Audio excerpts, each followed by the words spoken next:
കുട്ടികളുടെ പ്രിയപ്പെട്ട കൂട്ടുകാരനായ കവി തൻ്റെ പൊക്കം പോലെ തന്നെ കുറുകിയ കവിതകൾ എഴുതിയിരുന്ന പൊക്കമില്ലായ്മയാണ് എൻ്റെ പൊക്കമെന്ന് പറഞ്ഞ കവിയായും അധ്യാപകനായും ചിത്രകാരനായും നമ്മെ വിസ്മയിപ്പിച്ച കുഞ്ഞുണ്ണി മാഷിൻ്റെ ഓർമ്മകൾക്ക് ഇന്ന് 19 വയസ്സ്.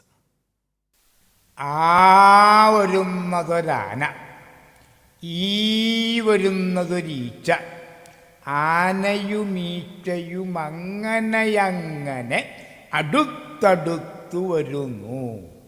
ആനയ്ക്കുണ്ടോ പേടി, ഈച്ചയ്ക്കുണ്ടോ പേടി, രണ്ടിനുമില്ലൊരു പേടി. കപട ലോകത്തിൽ ആത്മാർത്ഥമായൊരു ഹൃദയമുണ്ടായതാണെൻ പരാജയം എന്ന് ചങ്ങമ്പുഴ ബാഷ്പാഞ്ജലിയിൽ എഴുതിയപ്പോൾ കപട ലോകത്തിൽ എന്നുടെ കാപട്യം സകലരും കാണുന്നതാണെൻ പരാജയം എന്നായിരുന്നു കുഞ്ഞുണ്ണി മാഷ് മലയാളിയോട് പറഞ്ഞത്. വളരെ ലളിതമായ വാക്കുകളിൽ കാച്ചിക്കുറുക്കി എഴുതുന്ന കുഞ്ഞുണ്ണി മാഷുടെ കവിതകളിൽ അദ്ദേഹം പടർത്തി നിർത്താൻ ശ്രമിച്ചിരുന്നത് മനുഷ്യജീവിതത്തിന്റെ സംഘർഷങ്ങൾ തന്നെയായിരുന്നു. മലയാളത്തിലെ ആധുനിക കവികളിലൊരാളാണ് കുഞ്ഞുണ്ണി മാഷ്. കുഞ്ഞുങ്ങളെ രസിപ്പിക്കുകയും മുതിർന്നവരെ ചിന്തിപ്പിക്കുകയും ചെയ്യുന്ന മാഷിന്റെ സൃഷ്ടികൾ ദാർശനിക മേമ്പൊടിയുള്ള ഹ്രസ്വ കവിതകൾ എന്ന നിലയിൽ ശ്രദ്ധേയമായി.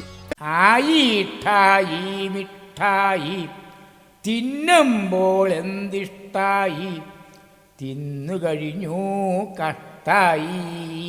കുഞ്ഞുണ്ണി മാഷിന്റെ ഈ കവിത അറിയാതെയും പാടാതെയും ഒരു മലയാളി കുട്ടികളുടെയും ബാല്യം കടന്നുപോയിട്ടുണ്ടാകില്ല. കുട്ടിക്കവിതകൾ കൊണ്ട് കുഞ്ഞു ഹൃദയങ്ങൾ കീഴടക്കിയ മാഷിന്റെ സംഭാവനകൾ ബാലസാഹിത്യ മേഖലയിൽ മികച്ച അംഗീകാരം നേടിയിട്ടുണ്ട്. കുട്ടിക്കവിതകൾ എന്നാൽ കുഞ്ഞുണ്ണി മാഷിനെ ഓർക്കുന്ന രീതിയിൽ അദ്ദേഹം നമ്മളിൽ സ്വാധീനിച്ചിട്ടുണ്ട്. ഞായപ്പള്ളി ഇല്ലത്തെ നീലകണ്ഠൻ മൂസദിയുടെയും അതിയാരത്ത് നാരായണിയമ്മയുടെ മകനായി 1927 മെയ് 10 കുഞ്ഞുണ്ണി മാഷ് ജനിച്ചത്. അധ്യാപകൻ എന്ന നിലയിലാണ് അദ്ദേഹം തന്റെ ഔദ്യോഗിക ജീവിതം ആരംഭിക്കുന്നത്. അതോടെ കുഞ്ഞുണ്ണിയോടൊപ്പം മാഷ് എന്ന പേരും ചേർന്നു. പിന്നീട് കുട്ടിക്കവിതകൾ എഴുതി തുടങ്ങി. കുഞ്ചൻ നമ്പ്യാരുടെ ഭാഷാശാസ്ത്രമാണ് കുഞ്ഞുണ്ണി മാഷിനെ ഏറെ സ്വാധീനിച്ചത്. 70കളുടെ മധ്യത്തോടെ ഒരു ബാലസാഹിത്യകാരൻ എന്ന പേരിൽ കുഞ്ഞുണ്ണി മാഷ് മലയാളത്തിലെ കുട്ടികൾക്കൊക്കെയും പ്രിയങ്കരനായി തീർന്നിരുന്നു. ഭാഷാശുദ്ധിക്കായിരുന്നു മാഷിന്റെ പ്രത്യേക പരിഗണന. ലളിതവും വ്യക്തവുമായി എങ്ങനെ കവിത എഴുതാമെന്ന് പഠിപ്പിച്ചു കുഞ്ഞുണ്ണി മാഷ്.